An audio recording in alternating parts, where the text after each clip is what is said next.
উন্নয়নের ব্যাপারে বরিশালের জনগণ কিন্তু ঐক্যবদ্ধ।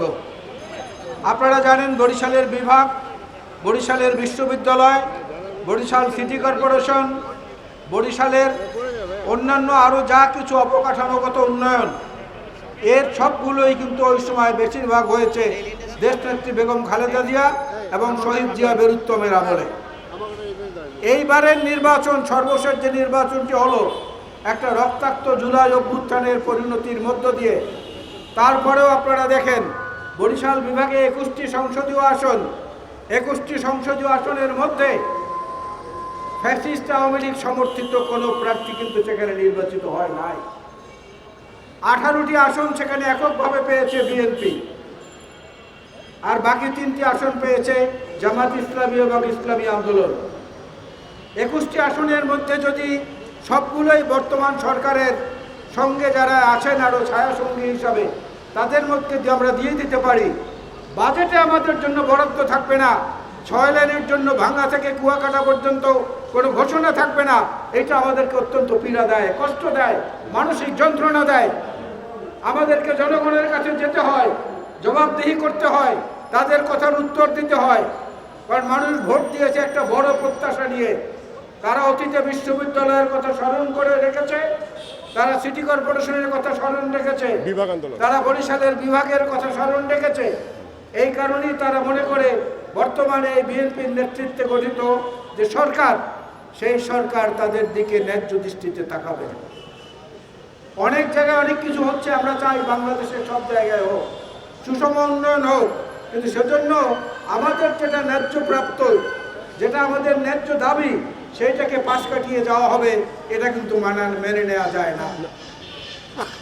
আজকে রাস্তায় দাঁড়িয়ে আমরা কথা বলছি, যেহেতু আমি সরকারের মধ্যে নেই, এখানে যারা আছেন তারা কেউ সরকারের মধ্যে নেই, কিন্তু সংসদে বরিশাল আছে, স্পিকার আছেন, চিফ হুইপ আছে, বরিশালের বেশ কিছু মন্ত্রীরা আছে, বিএনপির আছে এবং অন্য দল থেকেও যারা এসেছেন তারাও আছেন।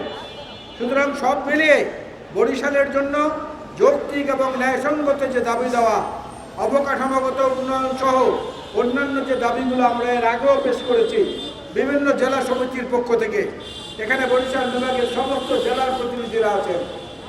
সুতরাং আমরা এই আঞ্চলিক মহাসড়ক উন্নয়নের চেয়েও জাতীয় মহাসড়কে সংযুক্ত হতে বেশি আগ্রহী।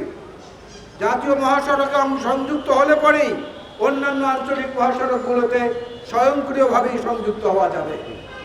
আমরা যদি সিলেট অঞ্চলে যাই, সিলেট অঞ্চলে দেখব এক সাইফুর রহমান সাহেব যা করেছেন, এখন সিলেটের প্রত্যেকটি জেলা, প্রত্যেকটি উপজেলা আন্তঃসংযোগের মাধ্যমে নিজেরা যোগাযোগ ব্যবস্থার উন্নয়ন ঘটিয়েছেন। সুতরাং আমরা এই ভাঙ্গা থেকে কুয়াকাটা পর্যন্ত 6 লেনের যে প্রস্তাবনা আমরা দিয়েছি, সেটা অবিলম্বে বাস্তবায়ন করার জন্য বাজেটে অর্থ বরাদ্দ করা হোক, এটা হচ্ছে আমাদের সুনির্দিষ্ট দাবি।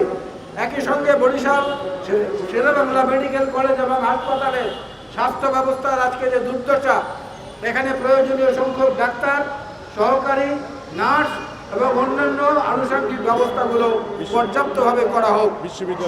বরিশাল বিশ্ববিদ্যালয়, বরিশালের মেডিকেল কলেজটাকে একটা বিশ্ববিদ্যালয়ে রূপান্তরিত করা হোক, একাডেমিক কার্যক্রম এবং চিকিৎসার উন্নততর ব্যবস্থার জন্য। একই সঙ্গে নদী ভাঙন কবলিত যে এলাকাগুলো রয়েছে, সেই এলাকাগুলোতে মানুষের জীবনযাত্রার যে আজকে বিপন্ন অবস্থা, এটা প্রতিরোধ করবে পানি সম্পদ মন্ত্রী সহ অন্যান্য যারা আছেন, তাদের কাছে আমাদের স্মারকলিপি দেওয়া আছে, তাদের কাছে আমাদের কথাগুলো বলা আছে। এখন শুধু বাস্তবায়নের প্রয়োজন। ওই অঞ্চলে আপনারা জানেন পায়রা এবং পায়রা বন্দরকে কেন্দ্র করে অনেক শিল্প প্রতিষ্ঠান সেখানে গড়ে ওঠার উদ্যোগ নেওয়া হয়েছে। এই জন্য এলাকায় একটি রপ্তানি প্রক্রিয়াকরণ এলাকা অঞ্চল হিসেবে সেই অঞ্চল ঘোষণা করা হোক। কুয়াকাটার উন্নয়ন, আজকে কুয়াকাটা সাগর সৈকত ভেঙে যাচ্ছে, গতকালকেও দেখলাম অনেক জায়গায় ভেঙে গেছে, অনেক ঐতিহ্য বিলীন হয়ে গেছে। ওইখানে ক্ষুদ্র নৃগোষ্ঠীর কিছু মানুষ আছেন, তাদের সেই ঐতিহ্যগুলো একে একে নষ্ট হয়ে যাচ্ছে। এ ব্যাপারে সরকারের পক্ষ থেকে জোরদার পদক্ষেপ আমরা আশা করি। আর নির্বাচিত জনপ্রতিনিধি যারা আছেন, তাদেরকেও আমাদেরকে অনবরত তাদের মধ্যে চাপে রাখতে হবে, যাতে তারা এই দাবিগুলো, জাতীয় সংসদ যেটা গণতন্ত্রের প্রাণকেন্দ্র, সেইখানে দাবিগুলো জোরদারভাবে তুলে ধরেন। আজকের এই আয়োজনের জন্য যারা পরিশ্রম করেছেন, উদ্যোগ নিয়েছেন এবং সুন্দর একটি প্রতিবাদী সমাবেশের আয়োজন করেছেন, তাদের সবাইকে আমার পক্ষ থেকে, বিএনপির পক্ষ থেকে আপনাদেরকে সবাইকে অভিনন্দন এবং শুভেচ্ছা